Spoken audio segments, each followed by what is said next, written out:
Hi, I'm Bill. I'm in my garage, which is why I'm dressed like this. It's a little chilly out here. But today I wanted to share with you something I learned about called shadow art. I'm not very good at it, but I want to show you at least how it works. And then if you want to come up with something that you like, please feel free. So what you're going to need is you're going to need a white wall. It doesn't have to be white, it has to be usually a solid color, no pictures in the way, no wallpaper or anything like that, but it could be any color that you want. After that, you should actually have an image. You don't have to, but if you want to use an image, like you can either draw it or you can print it out from the internet, something that you like, and then just tape it together. You just print it out as a big image, usually like 17 by 22, and then do it as tiled, then you can just tape them together. So you'll need that.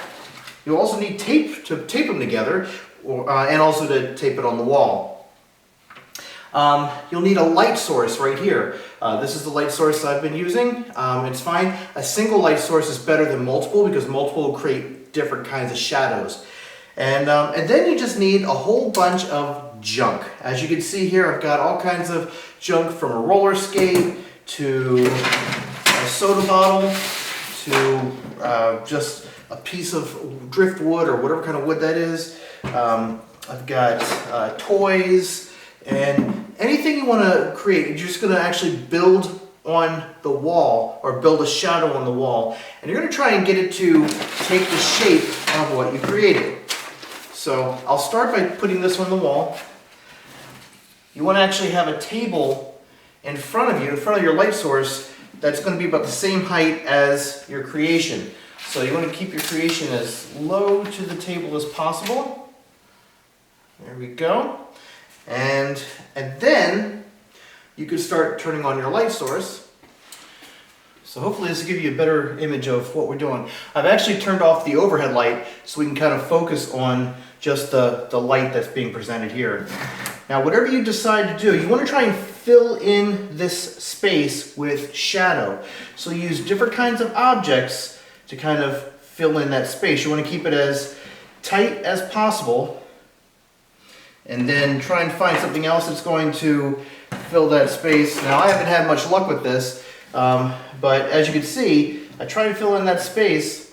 Now another thing you can do, and this is what I've been kind of doing, is trying to be a little more creative and not use this as my basis and just create something from scratch. So here we have a little cartoon character guy.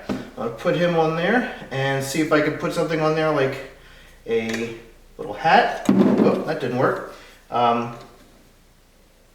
And so now it kind of looks like a kind of a Darth Vader-y kind of thing, a pear-shaped Darth Vader. And if you wanted to use this has never been used, so don't worry, but this is the fly swatter. So you can play with the shadow a little bit. So if you can get him to hold this, you can either have it the wide part like that, or you can have it make it look a little more flat, like it's a lightsaber or something, you know. And again, just play with the shadow. As you can see, a lot of things here are falling down. I don't have a whole lot of junk I can kind of put together and make it stick together like I'd like to. But if I wanted to, I could use some hot glue gun and just kind of glue the things on there and just kind of build it up and build it up and build it up.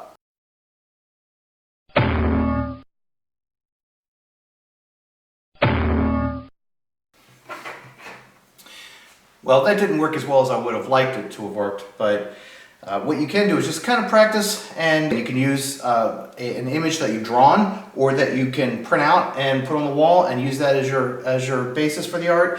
And then when you're done, take that away and then see what the final product looks like. One tip I've heard is that you can use things like clear bottles or glasses or little mini windows that they have, and that kind of creates a negative space, so that if you're trying to create something that's floating in the air, something clear like this, the light will go right through, and then you'll have that space of just light, and then you can put something on top so it looks like it's floating.